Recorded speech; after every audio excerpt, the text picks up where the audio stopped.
విశ్వసనీయత ఉంటే కడప ప్రజలకు సమాధానం చెప్పండి.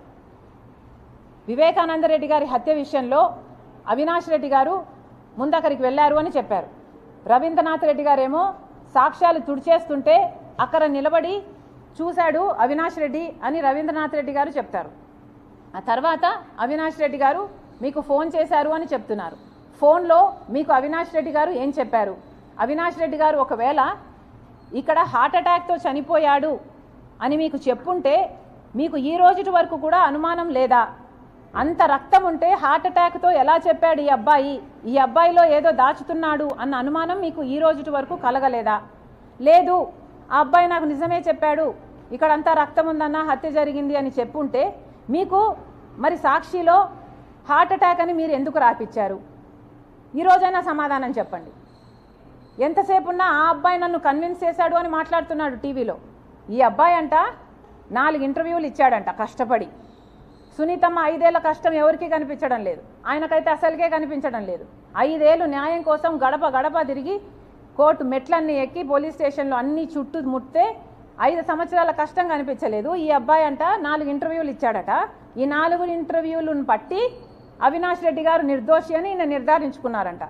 అంటే మీకు ముందు చెప్పలేదా అవినాష్ రెడ్డి ఈ ఎక్స్ప్లెనేషను? ముందు చెప్తే మరి మీరు ఇంటర్వ్యూలో చూసి ఎందుకు కన్విన్స్ అయినట్టు? అయినా మీరెవరండి కన్విన్స్ కావడానికి? మీరు కన్విన్స్ అయితే ఎంత, కన్విన్స్ అవ్వకపోతే ఎంత? కన్విన్స్ కావాల్సింది ఎవరండి? ఇన్వెస్టిగేటివ్ ఏజెన్సీ, జడ్జిలు కదా.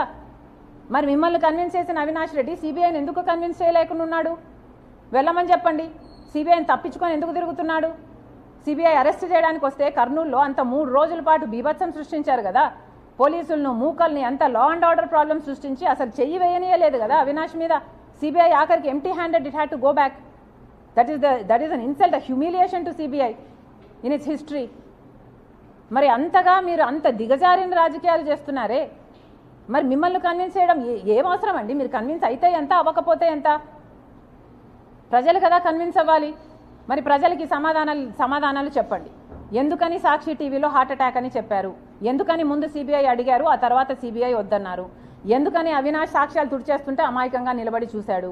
ఇవన్నీ సాక్ష్యాలు, ఆధారాలు సిబిఐ అన్నీ పెడితే ఇవన్నిటినీ కాదని మీరు కన్విన్స్ అయ్యానని బుకాయిస్తున్నారు. మీరు బుకాయించినంత మాత్రాన ప్రజలు కన్విన్స్ కారండి.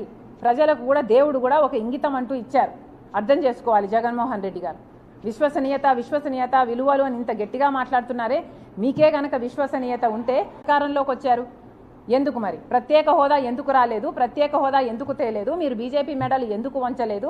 ఒక్క నిజమైన ఉద్యమమైన ఈ 5 సంవత్సరాలలో ఎందుకు చేయలేదు ప్రత్యేక హోదా గురించి? మీకు నిజంగానే విశ్వసనీయత ఉంటే సమాధానం చెప్పండి. పోలవరం ప్రాజెక్ట్ అయితేనేమి, రాజధాని అయితేనేమి, ఇలా ఒక్కటంటే ఒక్కటైనా సాధించుకొచ్చారా?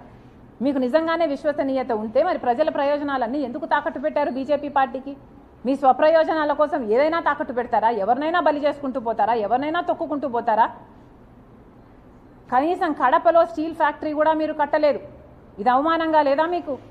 మీ సొంత జిల్లా కదా కడప. కనీసం ఇక్కడైనా కడపలో స్టీల్ ఫ్యాక్టరీ అయినా కట్టుంటే మీకు చెప్పుకోవడానికి ఏదైనా ఉండు. ఈ కడపలోనే ఇక్కడనే 625 గ్రామాలకు కనీసం మంచినీళ్ళు లేవండి. మంచినీళ్ళు లేవు గ్రామాలలో. ఏం సమాధానం చెప్తాడు జగన్మోహన్ రెడ్డి గారు? ఎక్కడ పెట్టుకుంటారు మీ తలకాయ? మీకు ఆ విశ్వసనీయత గురించి మాట్లాడే హక్కు ఉంది? కనీసం 1 ఎకరాకైనా అడిషనల్గా నీళ్ళు ఇచ్చింది లేదు మీరు ఇక్కడ. కనికర్ రెడ్డి గారి ఆశయాలను నిలబెట్టేది. Thank you guys.